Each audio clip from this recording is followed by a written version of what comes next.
এই যে দেখুন আমি পিঠাটা কেটে নিয়েছি। যে আমার পিঠাটা দেখতে কতটা সুন্দর, কতটা লোভনীয়, এটা খেতেও কিন্তু অসম্ভব মজার। এই এই যে ভিতরে সফট, এই যে দেখুন একটু একটু পোড়া পোড়া ইয়েছে। এই এই এইভাবে পোড়া পোড়া পিঠাটা খেতে আমার কাছে ভালো লাগে। আমার আমি চেষ্টা করেছি আমার মায়ের মতো করে এই এই কেক পিঠাটা বানানোর জন্য। এই যে এখানে আছে খেজুরের গুড়। এই গুড়টা আমার একটা মেয়ে আমাকে দিয়েছে। এই ওর হাজব্যান্ড কি ফরিদপুর থেকে এটা স্পেশালভাবে অর্ডার দিয়ে করে নিয়ে আসে। তো সেই গুড়টা দিয়ে আমি এই বিবিখানা পিঠাটা করব। আর সাথে অবশ্য আমি তার আগে কিনে এনেছিলাম একটা খেজুরের এই যে রসের গুড়। তো এই যে এই এটাও আমি কিছুটা অংশ দিব, কিন্তু পুরোপুরি দিব না, কারণ আমার সন্দেহ যদি ভালো না হয়। তো সেই কারণে ওই যে আমার মেয়ে যে গুড়টা দিয়েছে আমি সেটাও দিব, আর এখান থেকে এই গুড়টাও দিব। এই যে এখানে আমি 2 কাপ মেজারমেন্ট কাপে 2 কাপ দুধ নিয়েছি। এই 1.5 কেজি দুধকে আমি ঘন করে আমি 2 কাপ করেছি। তো আমি বিবিখানা পিঠাটা আমি আমার মায়ের মতো করেই বানাবো। আমার মা আগে বানাতেন, তখন আমরা এটাকে বলতাম পোড়া পিঠা অথবা কেক পিঠা। কারণ পোড়া পিঠা এই কারণে বলা হতো, উপরে কয়লা নিচে কয়লার আগুন, কয়লার আগুন দিয়ে এই পিঠাটা করতেন। এত মজা হতো যে এই পিঠার জন্য আমাদের ফ্যামিলিতে আমার ভাই বোন সবাই আমরা এই পিঠার জন্য খুবই পাগল। তো এখন আমি চেষ্টা করছি যে আমার মায়ের মধ্যে করে এই পিঠাটা বানানোর জন্য। তো যাই হোক, এই যে আমি এখানে নিয়েছি এই যে খেজুরের গুড়। আমি সেই খেজুরের গুড়টাকে আমি দুইটা মিশিয়ে আমি সাথে আবার একটু স্বাদ মতো লবণ দিয়েছি। লবণ দিয়ে আমি এটাকে একটু জাল দিয়ে নিয়েছি, যাতে কোনো দানা দানা না থাকে। এই যে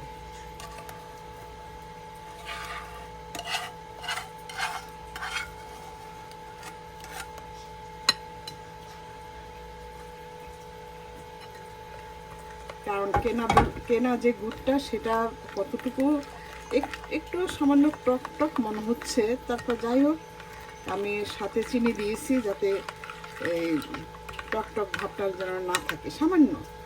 তো যতটা চেষ্টা করবেন মানে একদম ঘরের এই যে গুড় দিয়ে, যদি আপনারা বাংলাদেশ থেকে কোনো গুড় নিয়ে আসেন সেই গুড় দিয়ে বানানোর চেষ্টা করবেন। এই যে এখানে আমি এই এই সাইজের দুটা কলা, এই সাইজের দুটা কলাকে ভালোভাবে ম্যাশ করে দিয়েছি। আর দিয়েছি আমার এই যে তাল, এই যে তালটাকে আমার রান্না করা ছিল, রান্নার বিফে ছিল। এই তালটাও আমার এই বাংলাদেশ থেকে আমার বেআইন পাঠিয়ে দিয়েছে। তো সেই তালটা দিয়ে আমি এই তাল আর এই যে কলা, এই দুটা মিশিয়ে আমি ভালোভাবে ম্যাশ করে এখন আমি এই এই বেটারের মধ্যে দিয়ে দিব। কারণ তাল তাল আর এই তালটা দিলে খুবই ভালো লাগে। আমার মা কলা দিতেন, আম দিতেন, মানে ওনার এই যে বিবিখানা পিঠাটা এত মজা হতো যে আমরা মানে এমন অবস্থা যে খেতে নিলে আর হাত আর সরাইতে পারি না, মানে এত মজা। তো আমি চেষ্টা করছি আমি আমার মায়ের মতো করে বানানো। আপনারা চাইলে আমও দিতে পারেন। তাল তাল তো আর সবার থাকবে না, তো কলা আর আম দিতে পারেন।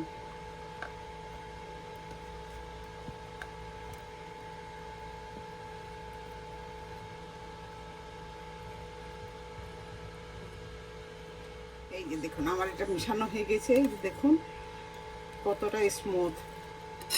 কারণ যদি মনে করেন আপনাদের একটু দানা দানা থাকে, তাহলে এই হ্যান্ড ব্লেন্ডার দিয়ে অথবা ব্লেন্ডারে একটু ব্লেন্ড করে নেবেন, তাহলে আর দানা দানা থাকবে না। এখন আমি দিয়ে দিচ্ছি যে চাউলের গুঁড়ি। আমি চাউলের গুঁড়ি, এখানের যে চাউলের গুঁড়ি পাওয়া যায় সোয়াদের, সেই চাউলের গুঁড়ি আমি এরকম মেজারমেন্ট কাপে আমি 3 কাপ দিব। 3 কাপ দিব আর 1 কাপ ময়দা দিব। কারণ ময়দাটা দিলে এই পিঠাটা অনেক সুন্দর হয়, একটু সফট হয়। এই যে অল্প অল্প করে আমি এটা দিয়ে তারপরে এভাবে সুন্দর করে এটা নেড়ে নিচ্ছি, মিশিয়ে নিচ্ছি। সবগুলো একসাথে দিবেন না, তাহলে কিন্তু দলা বেঁধে যেতে পারে। এইভাবে দিয়ে আমি এরকম 3 কাপ চালের গুঁড়ি দিয়ে নিচ্ছি। এই যে আমি এখন দিয়ে দিচ্ছি 1 কাপ ময়দা, কারণ আমি 3 কাপ চালের গুঁড়ো দিয়েছি, এখন 1 কাপ ময়দা দিয়ে নিচ্ছি। 1 কাপ ময়দা দিয়ে ভালোভাবে এটাকে মিশিয়ে নিই।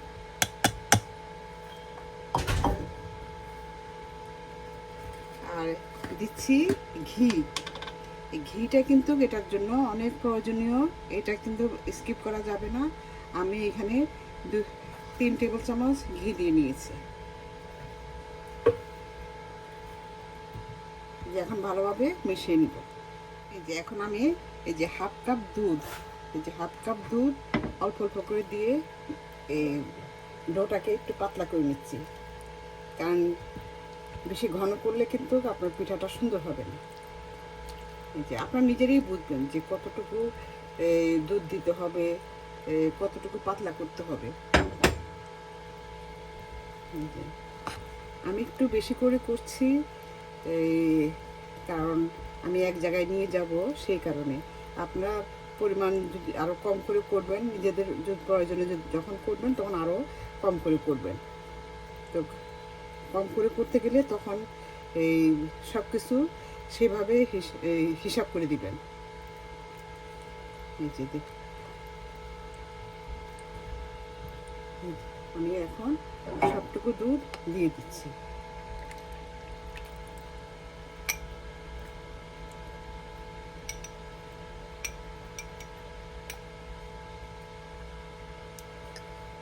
আমি এই দুধটা যখন ঘন করেছি তখন এই ঘন দুধে একটু এই মানে 4 ভাগের 3 ভাগ আমি এই কাপের মধ্যে নিয়ে নিয়েছি।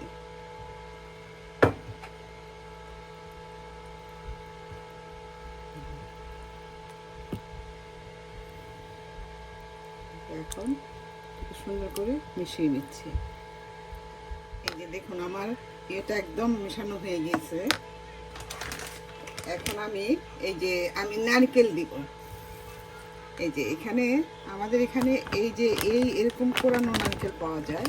এই যে এই দেখুন, আমি এই নারকেলটাই এই ব্র্যান্ডের নারকেলটাই আমি ইউজ করি, কারণ আমার কাছে এই নারকেলটাই ভালো লাগে, মানে একদম ফ্রেশ লাগে।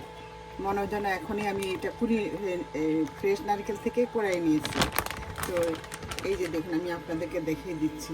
এই যে দেখুন কোরানো নারকেলটা, এই নারকেল কোরানো নারকেল আমি 1 কাপ কোরানো নারকেল দিব। আর ঘি কিন্তু আমি হাফ কাপ দিয়েছি, ঘিটা বেশি দিলে ভালো লাগে। তো এখন আমি 1 কাপ পরিমাণ আমি কোরানো নারকেল দিয়ে ভালোভাবে মিশিয়ে তারপর এই 2-3 ঘন্টার জন্য আমি রেস্টে রেখে দিব, তাহলে সুন্দরভাবে এটা একদম সেট হবে। সুন্দরভাবে একদম সেট হবে, কোনো দানা দানা থাকবে না, একদম মিশে যাবে।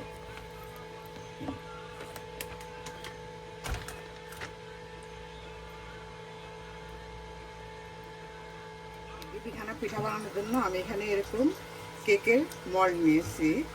যে আমি এটা নিয়েছি স্কোয়ার, নিয়ে এখানে আমি অ্যালুমিনিয়াম পেপার দিয়ে এটাকে মুড়িয়ে দিয়েছি। দিয়ে এখন আমি এটার মধ্যে একটু ঘি ব্রাশ করে নিয়েছি। দুটা পিঠা বানাবো, সেই কারণে দুটা নিয়েছি। এটা হলো রাউন্ড। এই যে এটার মধ্যেও আমি এরকম অ্যালুমিনিয়াম ইয়ে দিয়ে ফয়েল পেপার দিয়ে এই যে এটাকে মুড়িয়ে নিয়েছি আর ঘি ব্রাশ করে নিয়েছি। এখন এই যে আমি 3 ঘন্টা পর ফিরে আসছি। এসে দেখুন আমার এই ব্যাটারটা একদম সেট হয়ে গিয়েছে। এই যে এখন আমি এই ব্যাটারটা আমি 2টা বক্সের মধ্যে আমি নিব, আর কি 2টা মল্ডের মধ্যে নিব। কেক বানার যে মল্ড, ওই মল্ডের মধ্যে।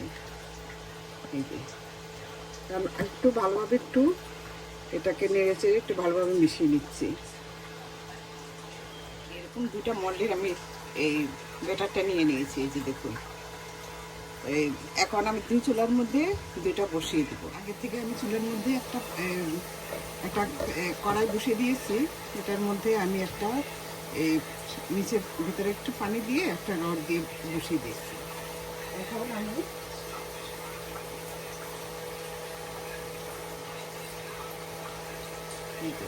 আমি এখন এই পিঠার ডোটা বসিয়ে দিলাম।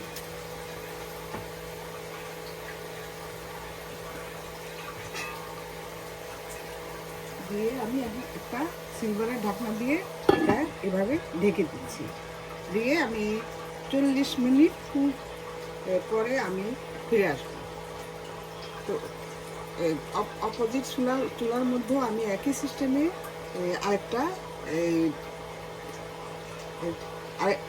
আরেকটা বসিয়ে দিচ্ছি। 25 মিনিট পর আমি ফিরে আসছি। দেখুন আমার পিঠাটা কতটা ফুটে রয়েছে। এখন আমি এটা এখনো ভিতরে কিন্তু কাঁচা আছে। আমি এটাকে পোড়া করার জন্য আমি এখন ওভেনে দিব। আমি ওভেনটা আগেই করে রেখেছি। এখন আমি ওভেনে দিয়ে দিব, তাহলে উপরে নিচে সুন্দর একটা পোড়া করা হবে, খেতে ভালো লাগবে। আপনাদের যদি ওভেন না থাকে তা আপনারা এই চুলার মধ্যে করে নেবেন। এই যে এখন আমি চুলা থেকে তুলে আমি ওভেনে দিয়ে দিচ্ছি।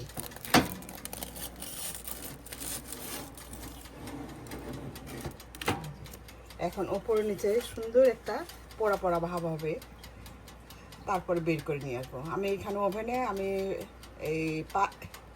10 মিনিটের মতো রাখবো। আসসালামু আলাইকুম, ডিলুস কিচেন থেকে আজ আমি একটি দারুণ মজার পিঠা নিয়ে এসেছি। সেটি হলো কেক পিঠা আর অথবা পোড়া পিঠা। আমার মা ওপরে কয়লার আগুন, নিচে কয়লার আগুন দিয়ে এই পিঠাটা বানাতেন। তখন একটু পোড়া পোড়া হয়, সেই জন্য আমরা পোড়া পিঠাও বলেছি। তবে এটা কেকের মতো অনেক মজা। তো এই পিঠাটা বানাতে হলে আপনারা আমার রেসিপি দেখে এই পিঠাটা বানিয়ে নিতে পারেন। তো যদি বানাতে হলে যদি ইউটিউব চ্যানেল থেকে দেখেন তাহলে সাবস্ক্রাইব করে দিবেন, আর পেজ থেকে দেখলে ফলো করে দিবেন এবং শেয়ার করে সবার মাঝে ছড়িয়ে দিবেন। তাহলে আসুন এই পিঠাটা আমি কিভাবে বানিয়েছি একবার অন্তত একটু দেখে নেওয়া যাক। আর আমি এখন এটা কেটে দেখাবো।